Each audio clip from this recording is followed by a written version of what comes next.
Boa noite, irmãos, a paz de Cristo, graça e paz da paz do Senhor, que essa noite seja uma noite de bênção para cada um de nós. Nós vamos dar início ao nosso curso, quando falamos de relacionamento com base nas Escrituras Sagradas. Hoje nós vamos falar um pouquinho sobre a carta do apóstolo Paulo aos Coríntios, na primeira carta do apóstolo Paulo aos Coríntios, no capítulo 7. Nós vamos falar desse texto sagrado, vamos explicar o que o texto traz para a nossa caminhada, para a nossa vida e também para os nossos relacionamentos, tá bom? Então nós vamos dar início, vamos ter uma palavra de oração nesse instante, colocando tudo que vamos falar diante do altar do Senhor, tá bom? Vamos orar. Deus amado, Deus bendito, na Tua presença, Senhor, nos colocamos nessa hora, rogando, ó Pai, que o Senhor que dirige as nossas vidas, que dirige o nosso coração, possa, Pai amado, nos habilitar nesse instante, ó Pai, para ouvir a Tua palavra, para entender a Tua palavra, para, Senhor, podermos escutar aquilo que o Senhor quer e deseja para a nossa vida. Por isso pedimos, ensina-nos pelo poder do Teu Espírito, ó Pai, e dirige a nossa vida conforme a Tua vontade. Unge os lábios do Teu servo, nós rogamos a Tua bênção em nome e por amor de Jesus. Amém. Carta do apóstolo Paulo à igreja de Corinto, capítulo 7, primeira carta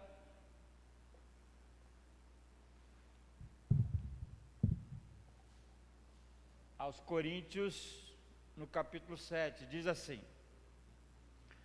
quanto ao que me escrevestes, é bom que o homem não toque em mulher, mas, por causa da impureza, cada um tenha a sua própria esposa, e cada uma o seu próprio marido. O marido conceda à esposa o que lhe é devido, e também, semelhantemente, a esposa ao seu marido. A mulher não tem poder sobre o seu próprio corpo, e sim o marido. E também, semelhantemente, o marido não tem poder sobre o seu próprio corpo, e sim a mulher.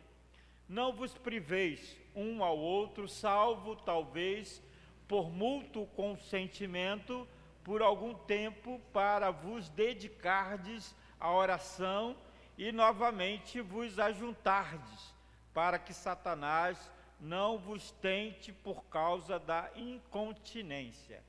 E isto vos digo como concessão, e não por mandamento. Quero que todos os homens sejam tais como também eu sou. No entanto, cada um tem de Deus o seu próprio dom. Um, na verdade, de um modo, outro de outro. E aos solteiros e viúvos, digo-lhes que lhes seria bom se permanecessem no estado em que também eu vivo. Caso, porém, não se dominem, que se casem, porque é melhor casar do que viver abrasado. Ora, aos casados ordeno, não eu, mas o Senhor, que a mulher não se separe do marido. Se, porém, ela vier a separar-se, que não se case ou que se reconcilie com seu marido, e que o marido não se aparte de sua mulher. Aos mais digo eu, não o Senhor: se algum irmão tem mulher incrédula, e esta consente em morar com ele, não a abandone. E a mulher que tem um marido incrédulo, e este consente em viver com ela, não deixe o marido, porque o marido incrédulo é santificado no convívio da esposa, e a esposa incrédula é santificada no convívio do marido crente. Doutra sorte, os filhos seriam impuros, porém agora são santos. Mas, se o descrente quiser apartar-se, que se aparte. Em tais casos, não fica sujeito à servidão, nem o irmão, nem a irmã. Deus os tem chamado à paz. Pois como sabes, ó mulher, se salvarás o teu marido, ou como sabes, ó marido, se salvarás a tua mulher. Ande cada um segundo o Senhor lhe tem distribuído, cada um conforme Deus o tem chamado. E é assim que ordeno em todas as igrejas. Foi alguém chamado, estando circunciso? Não desfaça a circuncisão. Foi alguém chamado, estando incircunciso? Não se faça circuncidar-se. A circuncisão em si não é nada, ou a incircuncisão também nada é, mas o que vale é guardar as ordenanças de Deus. Cada um permaneça na vocação que foi chamado. Foste chamado sendo escravo, não te preocupes com isto, mas se ainda podes tornar-te livre, aproveita a oportunidade. Porque o que foi chamado no Senhor sendo escravo é liberto do Senhor. Semelhantemente, o que foi chamado sendo livre é escravo de Cristo. Por preço fostes comprado, não vos torneis escravos de homens. Irmãos, cada um permaneça diante de Deus naquilo que foi chamado. Com respeito às virgens, não tenho mandamento do Senhor, porém dou minha opinião, como tendo recebido do Senhor a misericórdia de ser fiel. Considero, por causa da angustiosa situação presente, ser bom para o homem permanecer assim como está. Estás casado? Não procures separar-te. Estás livres de mulher? Não procures casamento. Mas se te casares, com isto não pecas. E também, se a virgem se casar, por isso não peca. Ainda assim, tais pessoas sofrerão angústias na carne, e eu quisera poupar-vos. Isto, porém, vos digo, irmãos, o tempo se abrevia, e o que resta é que não só os casados sejam como se o não fossem, mas também os que choram como se não chorassem, e os que se alegram como se não se alegrassem, e os que compram como se nada possuíssem, e os que se utilizam do mundo como dele não usassem, porque a aparência deste mundo passa. O que realmente eu quero é que estejais livres de preocupações. Quem não é casado, cuida das coisas do Senhor, de como agradar o Senhor. Mas o que se casou, cuida das coisas do mundo, de como agradar a esposa. E assim está dividido. Também a mulher, tanto viúva como virgem, cuida das coisas do Senhor para ser santa, assim no corpo como no espírito. A que se casou, porém, se preocupa com as coisas do mundo, de como agradar o marido. Digo isto em favor dos vossos próprios interesses, não que eu pretenda enredar-vos, mas somente para o que é decoroso, e vos facilite o consagrar-vos desimpedidamente ao Senhor.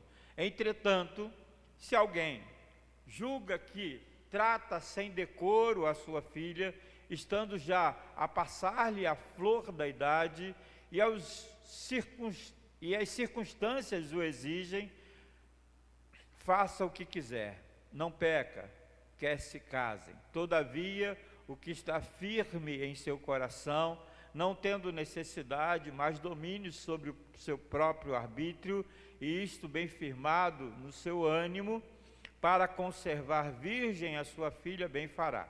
E assim, quem casa a sua filha virgem faz bem, quem não casa, faz melhor.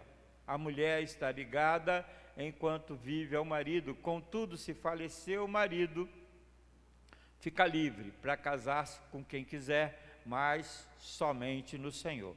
Todavia, será mais feliz se permanecer viúva, segundo a minha opinião, e penso que também eu tenho o Espírito de Deus. Amém. Que Deus nos abençoe com a sua palavra lida. Talvez esse seja um dos textos mais difíceis da palavra de Deus, né? porque algumas coisas são bem interessantes naquilo que Paulo vem falando aqui na carta que ele escreve à igreja de Corinto. E eu queria tratar, né, essa carta e alguns relacionamentos que a gente acaba vivenciando, né, na vida dos irmãos da igreja, como Paulo está respondendo algumas questões que a igreja fez a ele, né? Nós também gostaríamos de falar sobre algumas questões, essas questões que o apóstolo Paulo está relatando aqui na carta aos Coríntios, né? Na carta aos Coríntios. Mas para que a gente possa fazer isso, a gente precisa primeiro compreender o que está acontecendo, né? Na igreja, né? Para que Paulo escreva a ela, né? A gente precisa saber qual é o pano de fundo, né, que está motivando o apóstolo Paulo a escrever esse texto sagrado. E eu quero dar para vocês, né, o pano de fundo, aquilo que está acontecendo para que Paulo escreva para a igreja de Corinto. A primeira coisa importante a gente ver, né, é que essa é uma época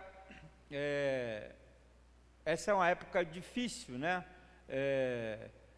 para a igreja de Corinto. A igreja de Corinto é uma igreja instável, e não só instável, mas também uma igreja infantil. Quando eu falo infantil, é que falta maturidade espiritual. Faltava à igreja de Corinto maturidade espiritual. Por exemplo, vou dar um exemplo, né? Lá no início dessa carta, Paulo diz assim: olha, alguns de vocês dizem assim, eu sou de Paulo, eu sou de Apolo, eu sou de Cefas, né? Então, dentro da igreja de Corinto, haviam grupos, né? Paulo chegou lá, pregou o evangelho de Jesus, e alguns irmãos ouviram o apóstolo pregar, acataram aquela doutrina do apóstolo Paulo, guardaram no coração, né? E ficaram felizes com a doutrina do apóstolo Paulo. Depois passou lá um apóstolo chamado Apolo, né, que também pregou Jesus Cristo, mas pregou também de uma certa maneira diferente do apóstolo Paulo, e alguns irmãos lá de Corinto aceitaram aquela palavra de Apolo e se intitularam seguidores de Apolo. Depois apareceu lá, algum tempo depois, lá para o ano de 51, apareceu Pedro. E lá Pedro pregou Jesus Cristo também, o evangelho, a boa notícia de Jesus Cristo, e alguns irmãos entenderam que a palavra de Pedro era melhor do que aquela de Paulo, era melhor do que aquela de Apolo, e se intitularam, né, seguidores de Cefas, de Pedro. Então a igreja tinha grupos, né, de pensamentos, de direções diferentes, né? Mas não era só isso, né? A igreja tinha também algumas outras pessoas que ensinavam outras coisas, né? E esses irmãos acatavam essas outras coisas. Uma das doutrinas que incomoda muito o apóstolo Paulo é a doutrina gnóstica, né? Gnóstica, que falava muito sobre conhecimento, né? Conhecimento como o crescimento espiritual das pessoas, né? O gnosticismo, ele falava muito sobre a elevação espiritual pelo conhecimento. E isso levava aquelas pessoas a entender, né, que elas deveriam se dedicar à sabedoria, ao conhecimento, e acabavam também aí fazendo outro tipo de grupo dentro da igreja. Então eram grupos variados, né? Paulo reclama lá no capítulo 11, né, dizendo assim, ó, quando vocês se ajuntarem para tomar a ceia, esperem uns pelos outros, porque na igreja de Corinto, né, havia um grupo de ricos, né, de pessoas abastadas, que chegavam primeiro, né, traziam coisas boas das suas casas, e aí antes que os irmãos mais necessitados chegassem, eles já partilhavam rapidamente tudo, e não esperavam os mais pobres para poder participar da ceia, da festa do ágape, né, que era a festa do amor, que era a Santa Ceia. Então, Paulo reclama da igreja porque ela é insensível. Além de ter grupos, ela não consegue perceber a necessidade dos irmãos que estão ao seu lado. E é um tempo difícil porque quem governa o mundo nesse momento é o Império Romano. Os imperadores, em matéria de relacionamentos, né, eram péssimos exemplos, né? Péssimos exemplos. Nero mandou matar a mãe, né? A maioria deles eram homossexuais, né? A mãe de um imperador ia para o prostíbulo para poder ficar a noite toda e de manhã voltava para a cama do imperador. Isso, o Império Romano era comum, né? De todos os imperadores, um só não era homossexual, de todos eles, um só não era homossexual. Então, a homossexualidade era marca do Império, era generalizada no Império, né? E na cidade de Corinto, isso também era reflexo, né, nessa cidade. Os jovens, as pessoas de Corinto tinham essa visão, né, da situação. Tanto é que Paulo vai falar da igreja e vai dizer que acontecia certas coisas na igreja que nem os lá de fora praticavam, né? E aí ele vai dizer assim, lá no capítulo 5, ele vai dizer assim: geralmente se ouve que há entre vós imoralidade, e imoralidade tal, que nem mesmo entre os gentios, isto é, haver quem se atreva a possuir a mulher do seu próprio pai. Então, dentro da igreja, acontecia coisas assim, terríveis, né? E que nem mesmo acontecia com os gentios, com aqueles que não eram cristãos. E dentro da igreja tinha-se alguns, né? Se ouvia falar de tamanha imoralidade que a ponto de um dos membros da igreja possuírem a mãe do próprio pai, a esposa do próprio pai, que não era a mãe, mas era a mulher que o pai tinha fora da relação com a mãe, né? Isso é impacto, né, nessa igreja. Uma igreja que está agrupada, cheia de grupos, e uma igreja que não tem direção mesmo, que não tem foco, não tem a capacidade de compreender aquilo que Deus espera que essa igreja faça, né? E como todo mundo sabe, né, na cidade de Corinto havia um templo da deusa chamada deusa Diana, a Diana dos Coríntios. E esse templo, né, dessa deusa, ela tinha, nesse templo, na época da igreja de Corinto, né, tinha aí uma quantidade enorme de profetisas, né, cultuais. O que eram as profetisas cultuais? Eram mais de 1000 mulheres, né, que recebiam os adoradores de Diana e que praticavam, né, cultualmente, né, no culto, práticas de prostituição. Então, a deusa Diana, que era a deusa comparada a Afrodite, deusa do amor, ela, então, o culto, né, daquele lugar em Corinto era um culto que as pessoas vinham, né, de fora para se relacionar com as profetisas, né, as sacerdotisas cultuais do templo de Diana. E isso, né, influenciava completamente os membros da igreja que Jesus, né, plantou em Corinto, né? A igreja que Jesus plantou em Corinto através do apóstolo Paulo, através de Pedro, através de Apolo, essa igreja tinha várias dificuldades, e entre as muitas dificuldades, várias dúvidas, né? E principalmente com relação aos relacionamentos. Haviam dúvidas tremendas, né, quanto aos relacionamentos. E aí a gente vai partir desse esclarecimento, desse pano de fundo, né, a então entender o que o apóstolo Paulo escreve no capítulo 7 aqui de Corinto. Você pode ler comigo de novo, né? Diz ele: quanto ao que me escrevestes, é bom que o homem não toque em mulher. Então, quando você lê esse capítulo 7 todo, né? Quando você lê ele todo, você vai dizer assim, apóstolo Paulo, né, ele detesta o casamento, né? Ele detesta o casamento. Porque você vai ver ele dizer várias vezes, né, que eu prefiro que vocês sejam como eu, como ele era. Hã? Solteiro, né? Solteiro. Ele era celibatário,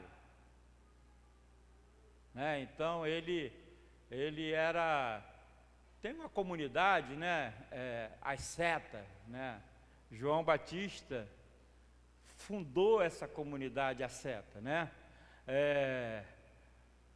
O que essa comunidade Asceta pregava, né?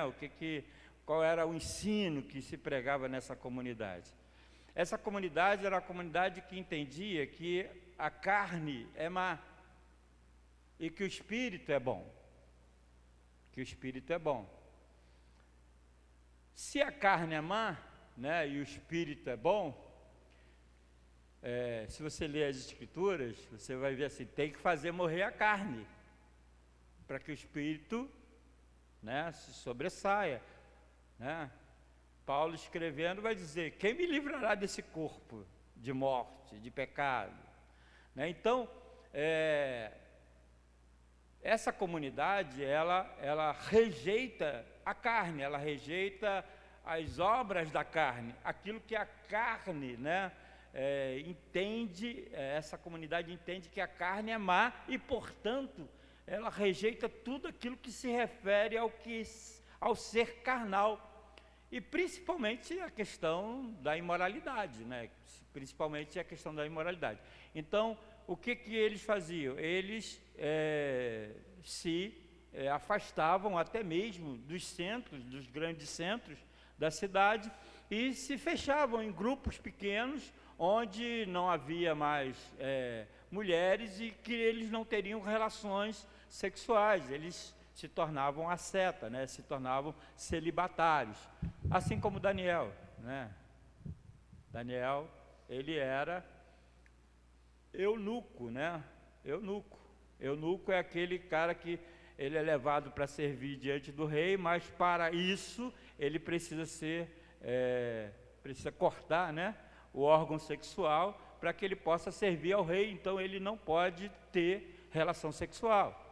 Os eunucos, né, a maioria acontecia que serviam no palácio, eram pessoas desse porte, né, porque o rei não podia deixar de ser servido e, portanto, a dedicação era total. Então, quando Paulo fala quem ele é, na verdade, ele né, ele não é casado.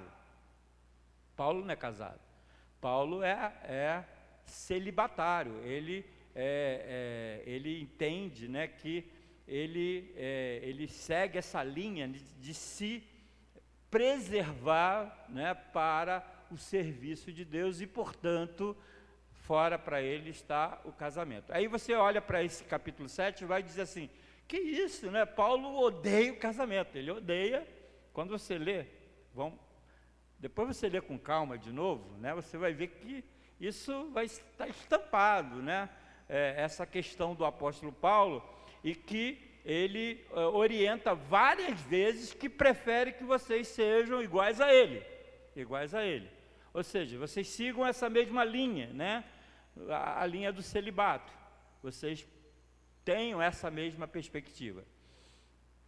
Mas isso também eu quero dizer que não é verdade. Paulo, apesar de ser celibatário, ele entendia muito bem o casamento e defendia o casamento. E aí eu vou provar isso daqui a pouco, quando a gente começar a destrinchar o texto sagrado, tá bom? Então, apesar de aparentar, ao ler o texto, apesar de aparentar que Paulo está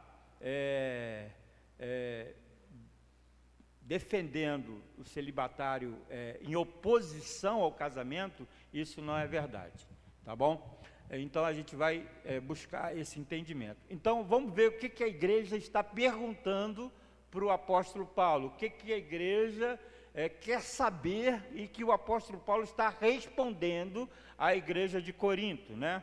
E aí ele está dizendo assim: quanto ao que vocês me escreveram, me perguntaram, é bom que o homem não toque em mulher, né? É bom que o homem não toque em mulher. Esse toque aí, né? No texto lá, é casamento, não é tocar em mulher, não é simplesmente tocar na mulher. Isso aqui, esse versículo, né? Essa palavra escrita aqui nas Escrituras Sagradas, Paulo está falando de casamento. É bom que o homem não se case com a mulher. É isso que entende, ele inicia, né, a ideia dele dizendo que é bom que o homem não se case com mulher. Mas, aí ele vai dizer, mas por causa da impureza, cada um tem a sua própria esposa e cada uma o seu próprio marido. Então, duas coisas que eu acho que Paulo está defendendo, tenho certeza que ele está defendendo aí e explicando para a igreja, né? A primeira é a questão dos relacionamentos homossexuais, né? E ele vai dizer que o relacionamento é heterossexual, é homem e mulher, é isso que ele está dizendo, né? Ele está condenando outros tipos de relacionamento que existia lá em Corinto, né? Relacionamentos diversos que existiam em Corinto, né? Homem com homem, mulher com mulher. Paulo está condenando e ele é muito claro. Ele vai dizer assim: cada um tenha a sua própria esposa e cada uma o seu próprio marido. Ou seja, está condenando o sexo fora do casamento, o sexo antes do casamento e está aprovando o sexo no casamento. É isso que ele está dizendo aqui, né? Paulo está condenando os relacionamentos homossexuais, está chamando a igreja para o relacionamento heterossexual e está condenando sexo fora do casamento e antes do casamento. Você vai perceber isso aqui, né? Tanto é que lá no verso de número 8, e aos solteiros e viúvos, digo que lhes seria bom que se permanecessem no estado em que também eu vivo. Caso, porém, não se dominem, que se casem. Verso 9. Caso você não tenha domínio, né? Você não tenha capacidade de se dominar, casa, porque é melhor casar do que viver abrasado. Então, ele está condenando sexo fora do casamento, ele está aprovando o relacionamento entre marido e mulher e o sexo no casamento. É isso que Paulo está aprovando aqui no texto sagrado do capítulo 7. Por quê? Porque a igreja está fazendo essa pergunta. A igreja está perguntando para ele: olha, como é que a gente, como é que fica esse negócio de relacionamentos? Esse negócio de relacionamento de homem com homem, mulher com mulher, como é que fica esse relacionamento de gente fazendo sexo fora do casamento, se prostituindo? A igreja está perguntando isso para ele, né? A prática da igreja de Corinto era complicada e eles estão perguntando ao apóstolo esse relacionamento, qual é o caminho que a igreja deveria tomar. E ele, o apóstolo Paulo, né, então estabelece a questão do relacionamento, que deveria ser aquilo que ele entende, né, que o relacionamento entre marido e mulher. Tá ok?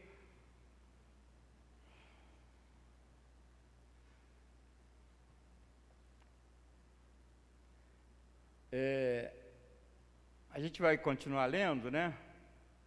E aí eu queria que você abrisse a Bíblia, lá em... A gente já leu esse texto antes, mas vamos ler hoje de novo, lá em Hebreus capítulo 13, verso 4.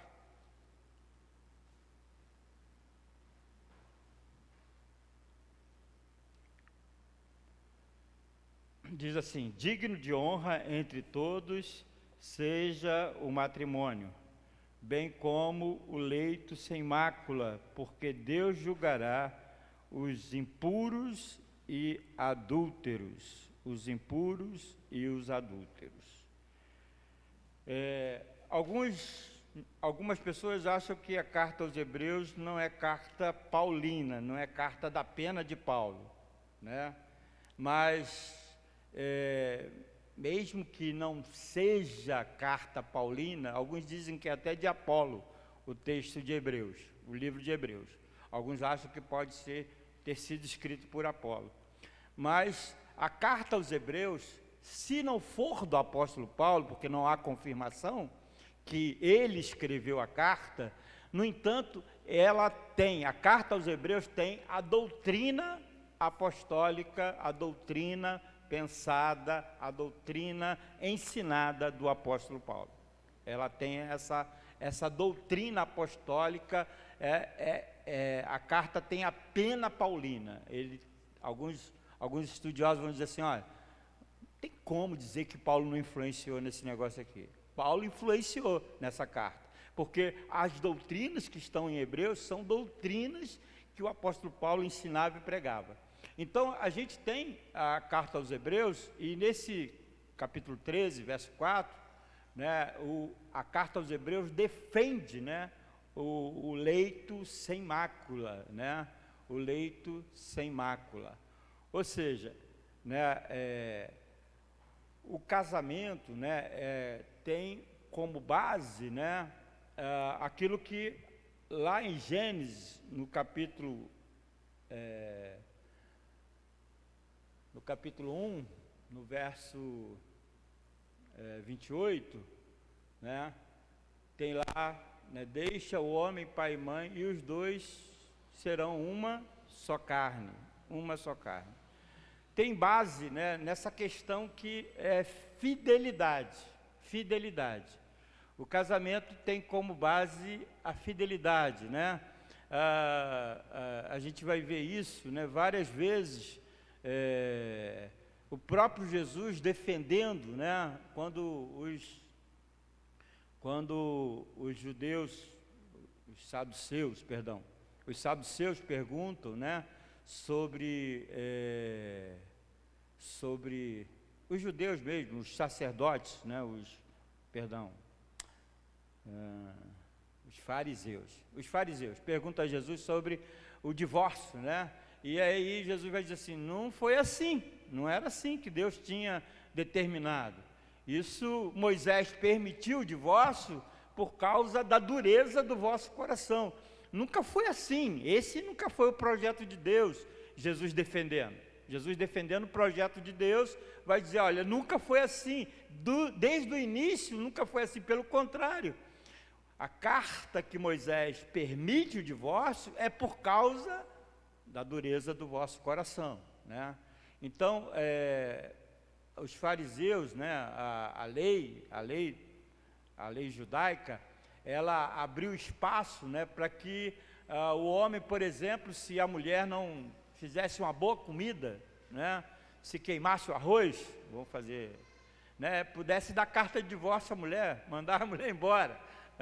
Então, chegou ao extremo, né? Aquela determinação de Deus foi completamente diluída na lei judaica, a ponto dos fariseus né, implementarem, né, na lei judaica a possibilidade de que qualquer coisa que acontecesse no lar pudesse dar a carta de divórcio naquela época. E a carta de divórcio que Moisés determina só tinha uma possibilidade, que era a questão da infidelidade, né? A questão de a mulher ser pega em adultério com outro, né? E isso estava lá na lei de Moisés, mas eles modificaram completamente a lei e estabeleceram várias saídas, né? Para que pudesse, então, substituir a mulher, né? Em casa.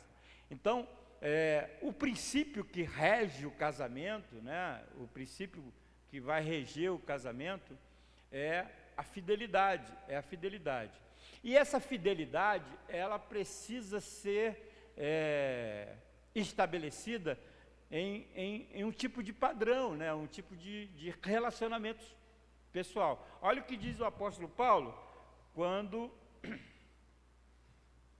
escreve no capítulo 7, no verso 3, ele diz assim: o marido conceda à esposa o que lhe é devido, e também semelhantemente a esposa ao seu marido. A mulher não tem poder sobre o seu próprio corpo, e sim o marido, e também semelhantemente o marido não tem poder sobre o seu próprio corpo, e sim a mulher. Não vos priveis um ao outro, salvo talvez por mútuo consentimento, por algum tempo, para vos dedicardes à oração, e novamente vos ajuntardes, para que Satanás não vos tente por causa da incontinência, né? Então, a determinação apostólica, a determinação do apóstolo, é que o relacionamento, né, no casamento, ele tem que ser efetivo, né? O sexo no casamento é uma bênção, irmãos. O sexo no casamento é uma bênção. No casamento. Abre a sua Bíblia lá em Deuteronômio 24.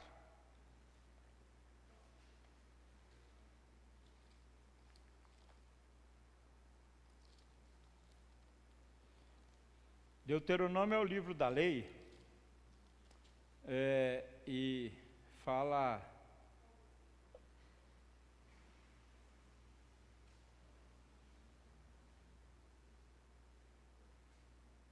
sobre várias situações que aconteciam, né, com o povo de Deus, e vai orientando o povo de Deus.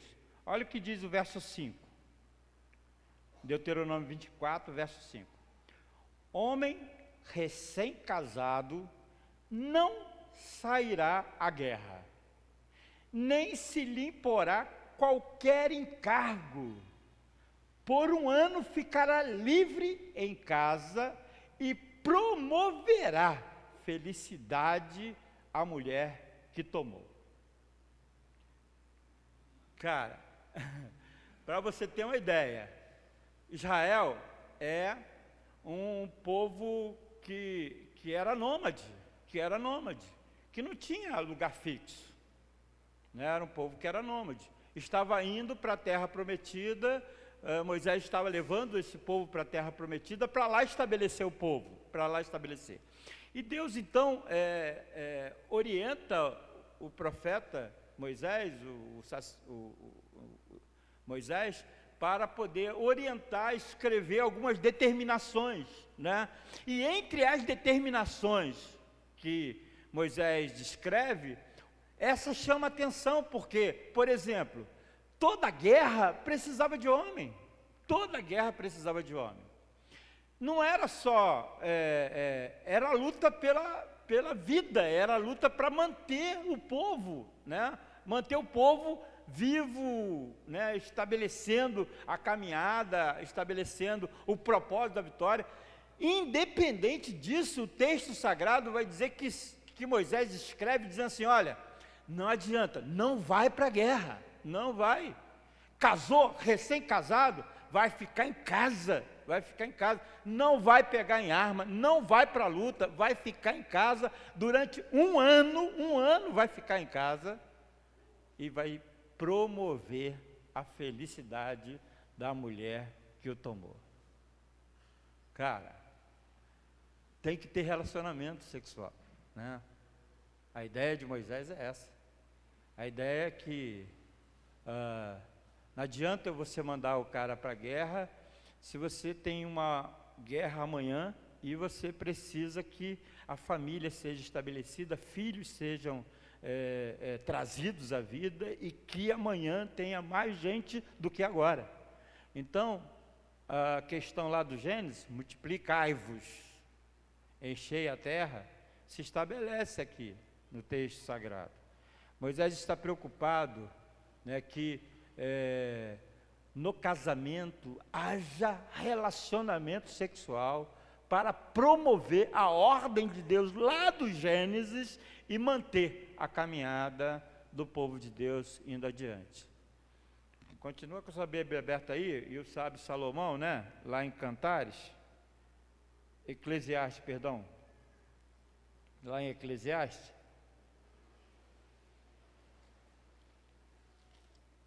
o capítulo 9,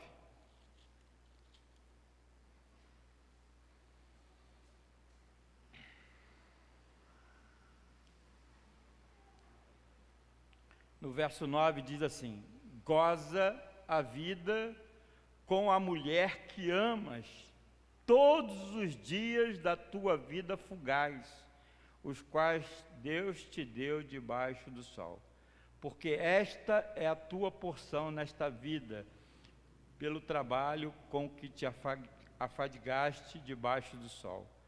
Se alegra, goza a vida com a mulher que amas todos os dias, todos os dias.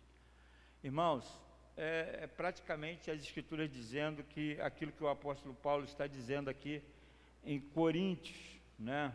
Em Coríntios, marido, conceda à esposa o que lhe é devido, né? Às vezes a gente não percebe, né? Mas o relacionamento sexual, ele é fundamental na relação a dois, é fundamental. E a Bíblia prova, a Bíblia, ela abençoa o relacionamento sexual dentro do casamento. E marido e mulher têm que entender a importância desse relacionamento, porque nesse relacionamento tem a bênção do Senhor. Então, não dá para ficar negociando, né? O apóstolo Paulo vai dizer assim, não priveis, né? Vocês não devem se privar um ao outro, vocês não devem chantagear um ao outro, né? O relacionamento de vocês, ele é estabelecido,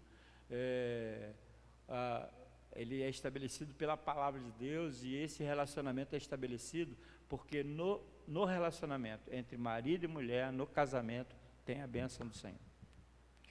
Então, é isso que Paulo está dizendo para a igreja, né? A igreja lá de Corinto, ela tinha dúvidas quanto a que tipo de relacionamentos a igreja deveria exercer. Havia muitas possibilidades, né? As situações eram diversas, a sociedade daquela época era terrível, e a igreja com dúvida, ela escreve ao apóstolo Paulo, e o apóstolo Paulo vai dizer, o sexo, ele tem a bênção de Deus quando ele é exercido no casamento. No casamento, ele tem a bênção do Senhor.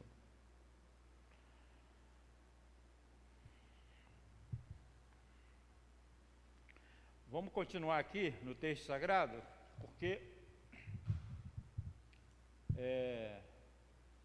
Paulo faz a concessão, né? A concessão de que vocês devem se privar somente quando tiver algo importante para vocês colocar diante do altar de Deus, através de oração, através de consagração de vida. Mas fora isso, o casamento tem que ser estabelecido pelo relacionamento de prazer, né? Prazer e alegria em se relacionar marido e mulher, tá bom? No verso 7 ele diz assim, quero que todos os homens sejam tais como eu, como também eu sou. No entanto, Cada um tem de Deus o seu próprio dom, um, na verdade, de um modo, outro de outro. E aos solteiros eu vos digo, aos solteiros e os viúvos, digo que lhes seria bom se permanecesse no estado em que também eu vivo. Caso, porém, não se dominem, que se casem, porque melhor é casar do que viver abrasado, né? Então, outra coisa importante, né, que o apóstolo Paulo determina aí, né, é essa questão do namoro, né? O namoro é bom, né? Namoro é gostoso, mas o namoro ele precisa ter regras, né? Ele precisa ter regras. Eles precisam ser de acordo, né, com a palavra de Deus, né? De acordo com os planos e os propósitos de Deus. Então, irmãos, uma vez a gente foi lá para Vila Tu para falar sobre namoro, né? Lá para Vila Tu, lá na casa do Daniel. Estivemos lá falando sobre relacionamento entre os adolescentes, né? E havia muitas perguntas que os adolescentes fizeram naquela vez, né?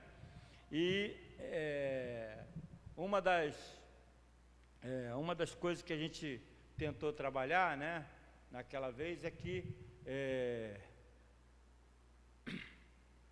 eu lembro muito do meu... Rosana, não vai ter jeito, tem que... Eu lembro muito daquilo que aconteceu comigo, né? Rapaz, Rosana foi para o Espírito Santo, me deixou aqui sozinho, né? O pai dela se mudou, a família mudou, foi para lá, foi para o Espírito Santo. E aí a gente ficou só naquele negócio de carta, né? Carta para lá, carta para cá, carta mais dela do que minha, né? Eu só misericórdia. Mas a gente tinha os nossos encontros, né? E quando a gente se encontrava, né, era difícil de sair a faísca, né? Mas Rosana sempre foi durona, né? Então só deu no casamento, a nossa relação só se consumou no casamento. E isso traz, né, essa percepção. Desculpa, a Rosana deve estar envergonhadíssima, né? Estou falando que o relacionamento final só se deu lá no casamento, né? E foi por causa dela, mais por causa dela, né? Porque ela sempre foi firme, né, nos seus propósitos, firme nos seus planos, naquilo, e Deus abençoou, né? Deus me conteve, né? Deus me conteve, né, para que eu pudesse também entender a situação, e a gente marcou logo o casamento, né? Marcar o casamento. Meu primo dela falou assim: olha, eu vou morar no Espírito Santo, tem uma casa aqui, vocês vêm para minha casa aí, vem para minha casa. A gente não tinha casa, não tinha nada, e o primo dela falou assim: olha, tem uma casa aí, vocês casem, vem para cá. Ah, não deu outra, né? A gente casou. 3 meses depois o cara voltou, a gente ficou sem casa. Mas graças a Deus a gente já estava casado, a gente já tinha um propósito, já tinha estabelecido, né? E foi aquilo que a gente esperava, né? Foi aquilo que a gente esperava.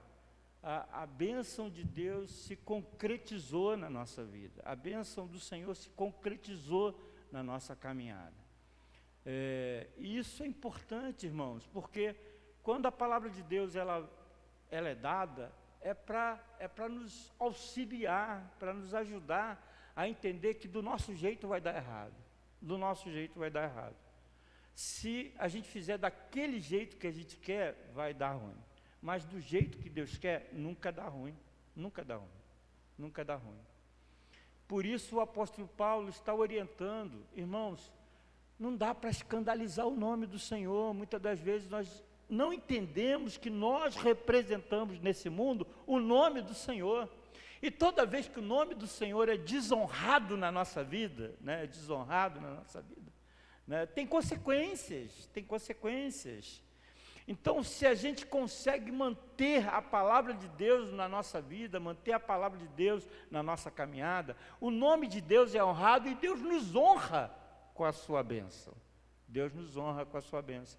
Por isso a orientação do apóstolo para uma igreja que é cheia de dificuldades.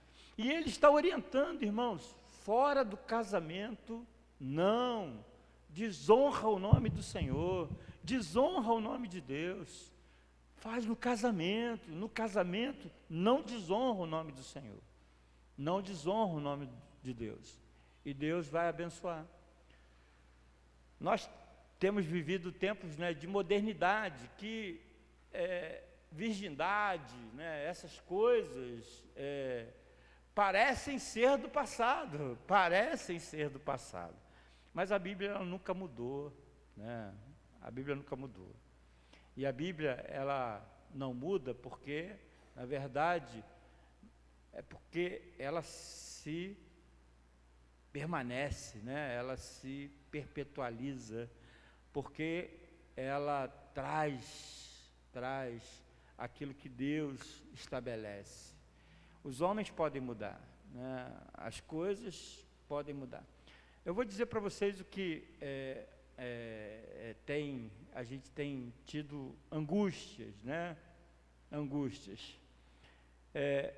As pessoas esqueceram da palavra de Deus, esqueceram das diretrizes divinas.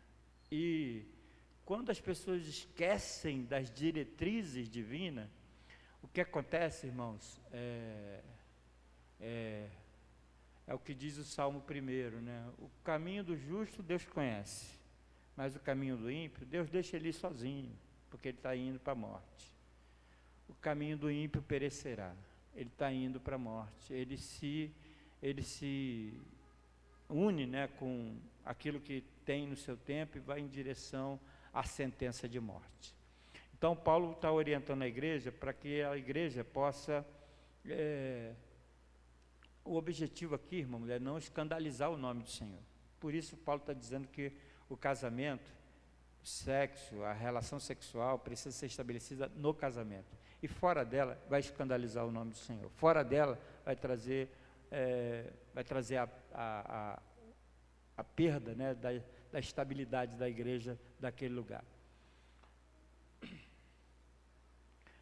Aí você vai olhar nesse texto, eu vou continuar aqui, irmãos, a hora está correndo, mas eu vou tentar dar uma corridinha, para que a gente possa pelo menos chegar a boa parte desse texto. Diz assim, verso 10, ora, aos casados ordeno, não eu, mas o Senhor, que a mulher não se separe do marido.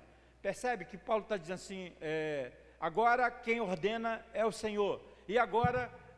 eu que estou orientando, agora quem está ordenando é o Senhor, e agora sou eu que vou orientar. Se você ler esses versículos a partir do verso 10, você vai ver essa dicotomia, né? Paulo falando do que Deus orienta, o Senhor orienta, e do que ele orienta. Aí você pergunta, mas o texto não é um texto inspirado? Será que a Bíblia... não é palavra de Deus? Será que aqui o texto está sem inspiração do Espírito Santo? Não é verdade, não é verdade. O texto é inspirado e todos os versos do 10 em diante é palavra de Deus. Mas eu quero explicar por que o apóstolo está fazendo isso, né? Primeiro ele fala assim, ora, que a mulher não se separe do marido, não se separe do marido. Isso aí é a palavra de Jesus, né? Lá, quando Jesus estava estabelecendo lá com os fariseus, que não era assim. Deus estabeleceu o relacionamento entre marido e mulher, foi Ele que estabeleceu, e Jesus vai reafirmar esse estabelecimento, que também é a palavra de Deus. Então ele está mostrando o que Deus deseja, o que Jesus estava ensinando. Ora, o que Jesus ensinou? O que Jesus ensinou é que a mulher não deve se separar do marido. Se, por algum acaso, né, vier a separar, não se case ou que se reconcilie com o seu marido. Então essa é a orientação de Jesus, né? A orientação de Jesus era, se por algum acaso houvesse separação, que a mulher não se casasse, e que se por algum acaso houvesse separação e possibilidade de reconciliação, que houvesse a reconciliação com o seu marido. Aos mais digo eu, e não o Senhor, se algum irmão tem mulher incrédula e esta consente em morar com ele, não a abandone, né? Aí, na verdade, Jesus não tinha falado nada sobre o casamento misto. Se Jesus não tinha falado nada sobre o casamento misto, entre um homem crente e uma mulher não crente, se Jesus não tinha falado nada sobre isso, agora ele está falando, Paulo está dizendo, qual é o ensino, qual é a orientação para o casamento misto, entre um homem crente e uma mulher não crente. Então ele vai orientar, olha, a orientação é essa, que não se separe. Isso tem perpetualizado na vida da igreja, né? Há muita gente que, muitas igrejas proíbem, né, o casamento entre um homem cristão, entre uma mulher não crente, ou vice-versa, entre uma mulher não crente e um homem não crente, né? Porque o motivo era do jugo desigual, né? O jugo desigual. Uma mulher crente com um homem não crente vai acabar essa mulher não podendo servir a Deus de maneira plena, porque o seu marido não é crente. E da mesma forma, o homem que é cristão e tem uma mulher não cristã, ele não vai conseguir servir a Deus de maneira plena. O jugo é desigual, Então essa ideia do jugo desigual, ela se estabeleceu e algumas comunidades, algumas igrejas, né, elas até proíbem, né, não fazem o casamento de pessoas que não são da mesma igreja ou que não são da mesma fé, né? A orientação do apóstolo Paulo é que pode sim existir, e se existir um casamento misto, se houver um casamento misto, que não haja separação, O que está acontecendo em Corinto? Corinto está acontecendo o seguinte, tem lá, né, um casal, né, e o pessoal quer largar a mulher, né, porque quer deixar a mulher e quer servir a Deus e largar toda a família. E Paulo vai orientar, não faça isso não, pelo contrário, continuem casados, mantenham o casamento. O que está acontecendo em Corinto é que alguma liderança vai dizer que sexo no casamento é algo pecaminoso. Outros vão dizer assim, não, celibatário, né, não é de Deus, casamento é de Deus. Então há uma divisão grande em Corinto, e nessa divisão Paulo vai dizer assim, não, casamento misto, você fica firme, você que serve ao Senhor fica firme, porque os filhos são santos. A mulher cristã abençoa o marido cristão abençoa a mulher. Então, o propósito do apóstolo é que você sirva a Deus no seu lar, sirva a Deus na sua casa, né? Que seja lá o lugar onde você está servindo a Deus para abençoar a sua família. Se houve o casamento misto, se aconteceu o casamento misto, que você sirva a Deus de tal forma que a sua casa seja uma bênção. É isso que o apóstolo Paulo está dizendo, que todo cristão influencia o seu lar, todo cristão que tem servido a Deus vai fazer a mudança e vai trazer a bênção para a sua família, para o seu lar. Então essa é a orientação do apóstolo, a orientação de que, irmãos, não é a orientação do apóstolo, é a orientação das Escrituras Sagradas. Paulo só está citando o que diz o Senhor, porque Jesus tinha falado sobre aquele assunto. E quando ele não fala, o apóstolo está sendo orientado pelo Espírito para falar sobre o assunto. para falar sobre o assunto. E a orientação do Espírito é que, se houver o casamento misto, se acontecer o casamento misto, que haja, que aquele que serve ao Senhor seja uma bênção no seu lar e abençoe a sua casa, abençoe a sua família, abençoe o seu lar. Então essa é a orientação das Escrituras, tá bom? Divórcio não está nos planos do Senhor, né? Não é plano de Deus, né? Acontece, mas não é plano do Senhor. Às vezes se estabelece, mas não é plano do Senhor, né? Mas a gente precisa entender que a bênção do Senhor está naqueles que recebem o seu Espírito e que andam na sua palavra, que escutam a sua voz. E isso traz a bênção do Senhor. Irmãos, a gente vai ficar por aqui, depois a gente continua, né, essa fala aí, né, porque Paulo vai, eu vou só fazer a leitura aqui para a gente terminar. Ele vai dizer aqui no verso 16: pois como sabes, ó mulher, se salvarás o teu marido, ou como sabes, ó marido, se salvarás a tua mulher? Ande cada um segundo o Senhor lhe tem distribuído, cada um conforme Deus o tem chamado. E é assim que ordeno em todas as igrejas. Foi alguém chamado estando circunciso? Não te faça circuncisão. Foi alguém chamado estando incircunciso? Não se faça circuncidar. A circuncisão em si não é nada, a incircuncisão também não é nada, mas o que vale é guardar as ordenanças de Deus. Cada um permaneça na vocação que foi chamado. Foste chamado sendo escravo? Não te preocupes, ainda pode tornar livres, aproveita a oportunidade, porque o que foi chamado no Senhor sendo escravo é liberto do Senhor. Semelhantemente, o que foi chamado sendo livre é escravo de Cristo. Por preço foste comprado, não vos torneis escravo de homens. Irmão, cada um permaneça diante de Deus naquilo que foi chamado. Se Deus te chamou, né, Ele vai te abençoar, seja qual for a situação, Paulo cita aqui, né, por exemplo, um escravo aceitou Jesus. Se ele tiver a oportunidade de se libertar, bem, se liberte, isso vai ser bom para a vida dele. Mas se não, que ele permaneça escravo e permaneça servindo a Deus naquela condição, naquela situação. Deus já o libertou e ele vai servir a Deus de maneira plena naquela condição. Então é isso que Paulo está orientando para a igreja, né? O relacionamento já está estabelecido, é bom que você case com alguém que já é cristão, isso é bom.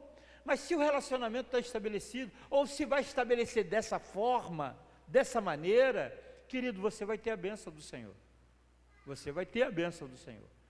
Se você permanecer, né, naquilo que você foi chamado, na vocação, Deus te chamou para um propósito, Ele vai te abençoar nesse propósito.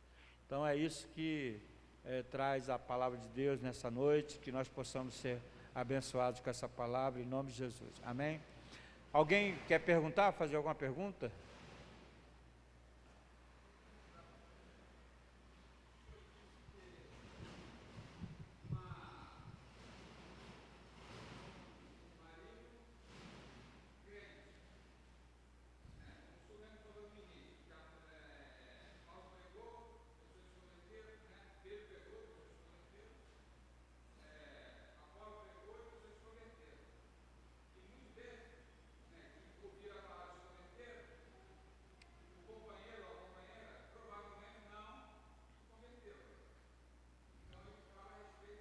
Disso.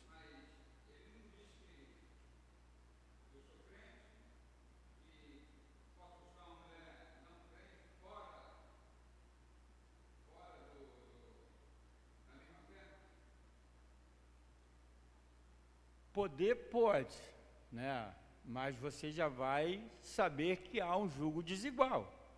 O problema é que, por exemplo, eu tive um tio, acho que ele casou 3, acho que ele casou umas 4 vezes. Eu não lembro direito quantas vezes ele casou, não. Mas eu acho que ele casou umas 4 vezes. Ele perdeu a primeira esposa, teve 5 filhos com a primeira esposa, casou com a segunda, minha tia, que eu conhecia, a tia Atalina, casou com a outra, tia Edilma, 3, né? Que eu lembro é 3.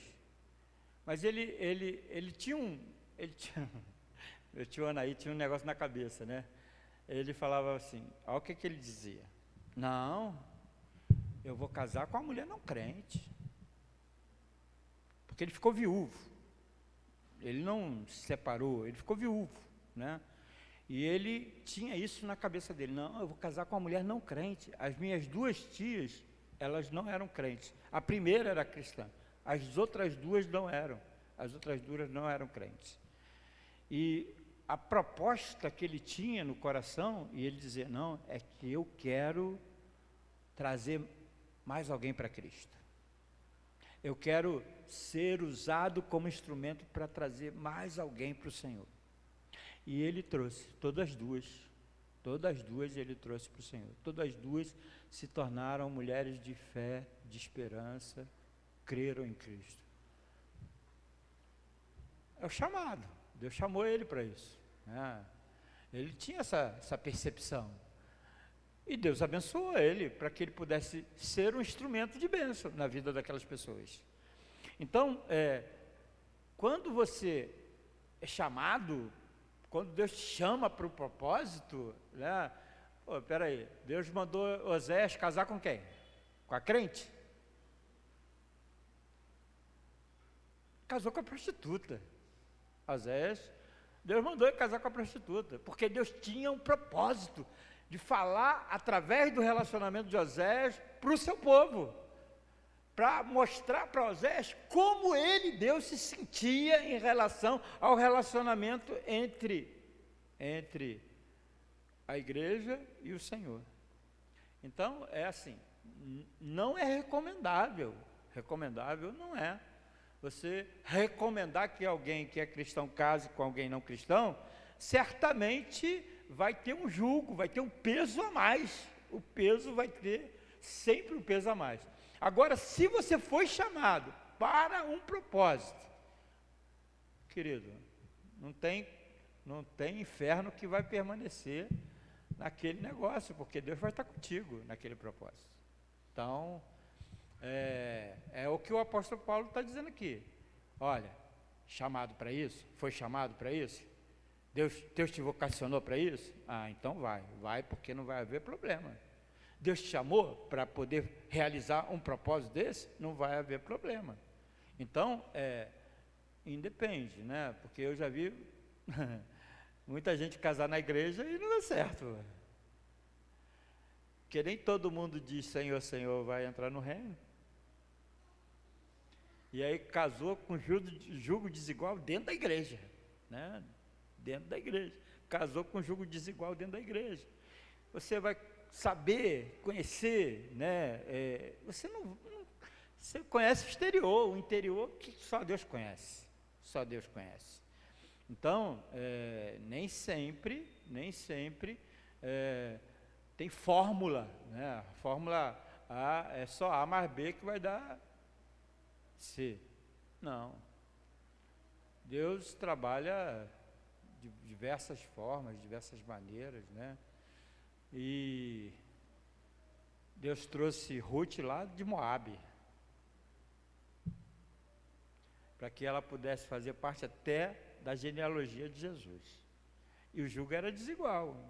Boaz, além de ser uma mulher que já tinha, né, sido casada com outro, ele trouxe, e Boaz e Ruth ficaram felizes, né, no relacionamento abençoado por Deus. Então não é uma coisa assim, é isso, não é. Pelo contrário, o que vai fazer realmente a diferença é quem você é. Se você é servo do Senhor, aí vai estar a bênção do Senhor. Você pode estar em qualquer terreno que aí o pé seu está abençoando aquele terreno. Então, não tem muito o que achar que a gente tem que orientar ou só estabelecer esse tipo de propósito. Tem que dar, né, credibilidade ao poder de Deus, chamando e abençoando outras vidas através da nossa. Então, eu não tenho problema de fazer casamento misto, não. Particularmente não tenho, não. Porque eu sei que se aquele que está entrando naquela relação for realmente servo do Senhor, a casa dele vai ser transformada, a casa dele vai ser mudada para a glória de Deus. Entendeu? Mais alguma pergunta, irmãos? Vamos ficar de pé, então, vamos encerrar esse momento aí, orando.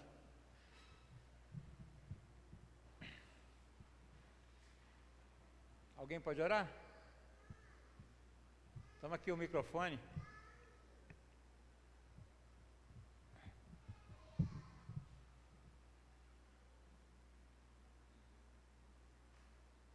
Kendi.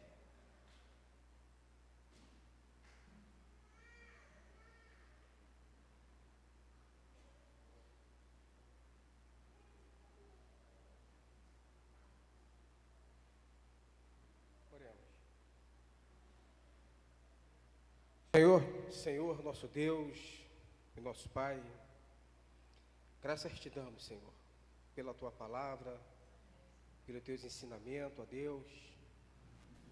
Ó Deus, muito obrigado, porque o Senhor tem sido maravilhoso demais para conosco, ó Deus. Tem nos ensinado, tem nos mostrado o caminho, e por isso nós somos gratos, Senhor. Somos gratos, Senhor, pelas bênçãos que o Senhor tem derramado sobre as nossas vidas. E queremos te agradecer por isso, ó Deus. Muito obrigado, Senhor.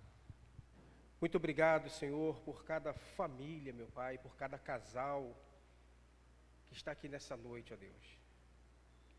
Ó Deus, que esse ensino, que a tua palavra, ela possa ficar guardada ao nosso coração, Senhor. E que nós possamos a cada dia, Senhor, aprender contigo, ó Deus.